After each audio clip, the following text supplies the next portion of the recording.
Update. I, 30 female, am sitting in the back of my RV as my husband, 32 male, rants about how lovely the trip would be if I hadn't joined him. Original post. Just a note, this is the first time that an issue like this has come up in our marriage, and I do not know what to do. I have been writing romance novels since I was in college. I was a relatively successful author, and I have made a living off selling my novels ever since.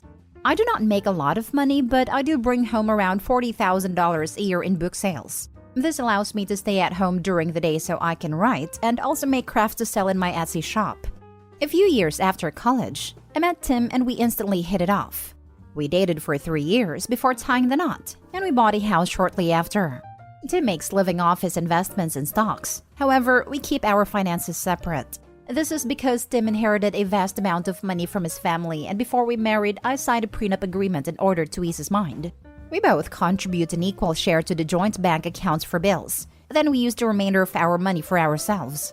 About a year ago, I landed a contract to write part of a romance series. The contract was huge, and the payout was over $120,000 for a few months' work. I contributed my share to the joint account and then put the rest of the money into the bank so I could buy an RV. I have always wanted an RV because I love to travel, and nothing would make me happier than being able to write while on the road. Tim is often away on business for days at a time, so the RV would give me an opportunity to get out of the house while he is away. After 6 months of deciding, I chose a lightly used RV and purchased it from the owners for a great price. When Tim found out about the purchase, he was excited. He has a travel trailer, but it's not the same as an all-in-one RV. He loves RVs and wanted to immediately take it out for a trip across the state. We took our trip, and Tim couldn't stop talking about how much he enjoyed the experience. And he started talking about taking more trips together. I gently reminded him that even though the RV is a fun thing for us to have for vacations, that its main purpose is for me to have something to do while he is away for business, but that we would be taking plenty of vacations together. Tim agreed with me and let it go for a while. The thing is, in the past few weeks, Tim has been badgering me about taking the RV with him on his business trips. He usually flies when he goes to check his rental property/visit family, and he's normally gone for 4 to 5 days at a time. We got into an argument because he had to evict a tenant and he wanted to drive the RV across the state in order to do so. I asked him if I could come along, and Tim said he would prefer if I didn't. I then said that if I couldn't come with him, then he couldn't take my RV. I suggested that he'd take his travel trailer instead, and he got mad and stormed out of the house. About an hour later, he started texting me like nothing had happened. And then he said he was taking the RV as if our previous conversation had never happened. I called him and tried to explain that he had just purchased a brand new pickup, and that if I didn't get to drive his new truck in his absence, why should he get to take my RV when I'm not coming on the trip? Tim and I went back and forth, and eventually he said I could come along if it meant that much to me. I said I would, and now I'm regretting everything. I'm sitting in the back of my own RV with a man who won't let me touch the wheel. It has been 3 days since this trip has started, and all Tim has done is rant about how awesome the RV trip would be if I weren't with him. It has made me question everything in our marriage, from how we split our finances to how we argue and function together. This is the first time that anything like this has ever happened, and I don't know what to do in this situation. He is still ranting as I type this, and he's never done that before either. Now for the top advice before reading the update. There is no way these issues are about an RV and a pickup truck. You should get yourselves to a marriage counselor so you two can get the bottom of whatever your real issues are. Counseling is worth a try, but I don't know if he would be a willing participant at this point.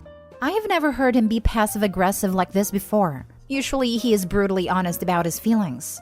If I can find a good time to suggest it, I will. But if that moment never comes, I'm probably going to leave. And as I typed this comment, I realized that I have been walking on eggshells around him, and that's not fair at all. He sounds like a selfish brat who's had everything handed to him in life and can't tolerate being told no. He won't go to therapy because he doesn't want to hear harsh truths. When you try to talk to him, he's going to try to invalidate your feelings, but don't let him. You aren't in the wrong. Tim is a prick. He was fine not sharing when he had nicer stuff, but now that you have something nicer, he gets pissy that you won't share. He really just sounds like a selfish a-hole. Yeah. The most charitable interpretation I can come up with is that nobody ever taught this dude how to share. The less charitable interpretation is that nobody taught him to share, and he has weird hang-ups about control and women making money. Wow, your financial setup is kind of awful. It's one thing for a person with a lot of money in accounts to want to have a prenup to ensure that they don't lose that, or someone who owns an established business or significant assets. That makes sense to me. But when one partner is rich and the other is making a normal living, it seems wrong to me that the rich partner wouldn't want their spouse to have a higher standard of living while they are married. Your husband does sound like a prick. There is no way in hell you should be paying half of the expenses if your income is way less. He is a selfish bastard. Why did he buy himself an RV since he can probably do that without batting an eye? Seriously, I see situations often on this sub where a large inheritance can be a real negative in terms of a person's suitability for marriage, as it makes them paranoid and unwilling to share, where a normal person with a normal working life should be more generous and approach finances with a spirit of togetherness. At least you would have the right to expect that they would. I didn't mind signing the prenup because, like you said, he had significant assets he wanted to protect. It only covers the funds he had before he entered the marriage. Everything after the marriage is split. Your insight is very valuable because you're right. It's not as if I do not bring home money or that I don't have a job. I split everything I have with him, but he has been unwilling to share with me. Edit. Hey guys, I have read all your comments and advice. I don't know what I'll do yet, but I will update later. I've read all of your messages and I've got limited internet right now. A few of you were concerned for my safety and I just wanted to let you all know I'm fine. I plan on confronting him later today. And now for the update. I promised I would update, but things got very hectic and this is the first chance I have gotten. This whole situation makes me very emotional, so please forgive me if this post is not as coherent as I would like it to be. When I posted my first post, we were on the road in the RV and my husband was giving me the cold shoulder while he complained about me from the driver's seat. You all had some great advice for me about what I should do, and I listened to a few people who suggested that he might be cheating on me. Tim had left his iPad in the back of the RV to charge while he drove. I'm not proud of this, but I was able to sneak his iPad into the bedroom while he was distracted by the road. He was logged into his email account and I quickly skimmed over his inbox, but I didn't find anything suspicious. I then had the idea to check his sent folder and found out that he had been chatting up his ex from college. It made me sick to my stomach to read the messages, but luckily they had not yet been physical. Translated from the chat speak, the message he had sent his ex was basically, "I can't wait to get my hands on you. It's been years since I felt that mouth. I'm excited." I was disgusted, but I tried to keep calm. We were on the road headed to another state and we planned on stopping at his mother's house. I knew that if his messages were in the sent folder, that meant that he had deleted them. Tim was not planning on being caught and was trying to hide his tracks. He wanted my RV so that he could take his ex around the state and have fun without leaving a credit card trace. I took photos of the emails and sent them to myself in order to preserve the evidence. I then went back to the front of the RV and acted as if everything was fine. I apologized, don't worry, I lied, for how I had acted and suggested that we ask his mom to help us work through this. Tim said that he was sorry too and that he accepted my apology.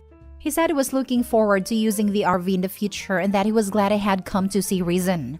I smiled and nodded, but on the inside, I was cursing his existence. We made it to his mom's house and I made up an excuse about having to change because my clothes were wrinkled. Tim went inside without me, and I started throwing all of his clothes and belongings into a trash bag. I then went inside a house, and Tim was sitting with his mom in the kitchen. He asked me what I was doing with the bag, and I told him that I was giving him his clothes so that I could leave. Tim then got angry and asked me what the heck was I doing, and his mom was simply confused. She asked me what was going on, and I told her, I'm not sure myself. I'm waiting for Tim to explain why he was planning to cheat on me with his ex. Tim's mom then started to cry and yell at Tim while he tried to calm her down. I know Reddit does not have a lot of love for religion, but Tim's mother is a fundamentalist. She had loved me from the minute Tim introduced me to her, and it would be an understatement to say that she was very upset with her adulterous son. Tim never tried to apologize to me. Instead, he chased after his mother saying he was sorry to her. This made her cry harder because she knew that he wasn't even trying to make amends with me. He was just apologizing to her. She hugged me and told me to just go home and she would handle her son. I thanked her and took the RV keys from Tim. This ended up being a minor wrestling match and left. I drove home crying, but at least I got rid of my a-hole ex-husband. Tim called me the next day and begged me to come back to him. He said it was all a mistake, that he was sorry. I asked him why he didn't apologize at his mother's house, why he didn't say he was sorry when I was handing him his bag. I told him that he didn't care about cheating on me, that all he cared about is how bad it made him look to his family. He tried to explain himself, but I cut off and hung up. I blocked him on all social media and haven't heard anything since. I've gotten a lawyer and have already started the divorce process. Ouch. Silver lining in this is now you have the RV to yourself and can find a better partner in the future. I'm also glad his mother took your side and was upset with him for cheating. You should definitely keep her in your life after the divorce. Yep, I'm going to have a blast driving around without him. And the bonus is that I don't have to pay for a hotel. I love his mom, and I'm so happy she defended me. She's such a no-nonsense person, and I hope I find out what she did with him. You handled it like such a boss, that the only thing left to do is to speculate on this. She bit the living daylights out of him is what happened. Lol. Wow, complex feelings on this one. There's the ouch, that's awful, but also an overwhelming, but thank God she's getting the heck away from that a-hole. I was concerned that you might stay with him for another year or two until the marriage gave its last gasp. This is surely painful, but cleaner. And you haven't ever got to think about the other woman being in your RV. Finding out he was cheating made it an easy decision. It was like, okay, he's cheating on you and he doesn't give a damn. You don't have to give a damn now either. It would be much, much harder if he was simply being an a-hole. Luckily, he made a choice for me. I'm glad he cheated on me. Doesn't sound like it would be true, but it is. The clarity just simplifies life so much. With me, it was when I hitchhiked during a snowstorm on my birthday to bring my separated husband the house key he had given our son because he had locked himself out of his apartment. His response? I suppose I have to drive you home now. You think? Thank you. That was a birthday gift after all. When I read your first story, I thought, he wants it so he won't leave a credit card trail. I guess I was right. What a sorry fool he is. I'm sorry it turned out this way, but I'm glad you kicked him out and talked to a lawyer. Screw him. Thank you. You're right. Screw him. Now for the last story. Girlfriend 24 female wants to move in together and wants me, 24 male, to fully financially support her through her 4-year PhD program. I refused because I want her to pay her fair share of rent and bills. My girlfriend and I got together in our last year of uni and have been together for about a year now. We both graduated this year and got our masters in our respective fields. I've recently started my first job as an engineer and doing great so far. My girlfriend graduated with a degree in biology and applied for a PhD program her last semester. She got the great news that her application for a 4-year program got accepted, so she will be starting off her career doing research. I'm currently living on my own in a small 1-bedroom apartment. It's definitely not the best, but it's good enough for one person and I can deal with it. It's pretty affordable compared to other places in our city and allows me to actually start saving up for a house later down the line. My initial plan was to continue to endure living here so I don't waste too much money on rent and can save up until I can eventually buy my own place. My girlfriend has been living with a couple of roommates for the past few years. My girlfriend brought up the idea of the both of us moving in together. She wants us to find a bigger apartment in our city and live there for the duration of her PhD program. I was honestly not expecting this from her so soon, but I wasn't opposed to it at first, and it actually seemed like the right next step in our relationship. But she then told me that I would have to pay for all the rents and bills, because her income doing research would be very low, and I would be making way more than her, and that she also has to start paying off her massive student loan debt. I told her that I would want to split our rent and utilities by percentage of our income, so that we would be both contributing equally according to our income. She responded that as her partner, I should be willing to support her in her career, and that paying for rent would be my way of helping her. I straight up told her that this is not what I wanted, and that we should either move in together and contribute equally or not move in at all. This turned into a huge argument where she said that I wasn't a supportive boyfriend for not helping her with her career, and me saying that we should be contributing equally. We have now not talked to each other for almost 2 days. This definitely threw me off. When it comes to relationships, I view them as an equal partnership on all fronts, whether that's financial or domestic affairs. Apart from some money I have saved up for my part-time job during college, I pretty much have no savings now and want to start building up my life. So I definitely won't be paying rent and utilities for anybody else if they aren't contributing themselves, even if it's my girlfriend. If I got a new, bigger place and moved in with my girlfriend while having to pay for everything, I would not be able to save up nearly as much and would be holding myself back for 4 years. I think that if she isn't willing to contribute financially, we're better off not moving in at all.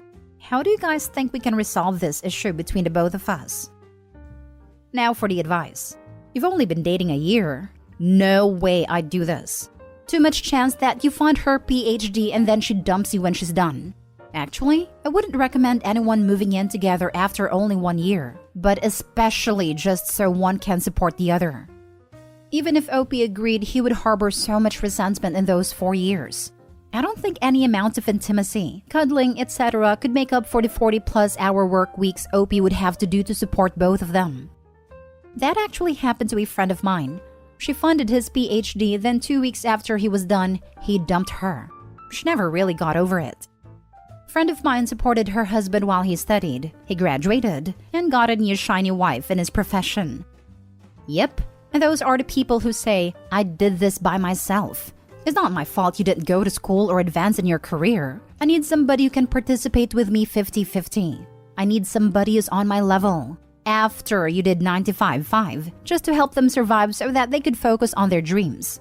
And then they possibly tell their next spouse that she needs to give up on her career so they can play a more supporting role. Like, you had that, but it wasn't good enough. You could have had what you wanted if you just accepted what you had.